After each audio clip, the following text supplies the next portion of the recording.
আজকে ত্রিপুরা হাইকোর্টের মাননীয় বিচারপতি এস দত্ত প্রকাশিত একটি গুরুত্বপূর্ণ রায়ে রাজ্য সরকারকে নির্দেশ দিয়েছেন অঙ্গনারী কর্মী ও সহায়িকারা যারা চাকরি থেকে অবসর গ্রহণ করেছেন তাদেরকে the payment of gratuity act 1972 অনুযায়ী গ্র্যাচুইটি দিতে হবে এবং সুদ সমেত গ্র্যাচুইটি দিতে হবে।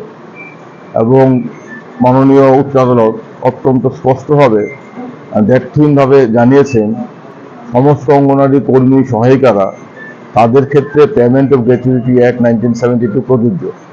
এই রায়ের ফলে শুধুমাত্র যে 20 জন অঙ্গনারী সহায়িকা এবং কর্মী অবসরের পর রাজ্য সরকারের কাছ থেকে গ্র্যাচুইটি না পেয়ে মামলা করেছেন তারাই উপকৃত হবেন তা নয়। এই রায়ের ফলে এই রাজ্যের 10,000 অঙ্গনারী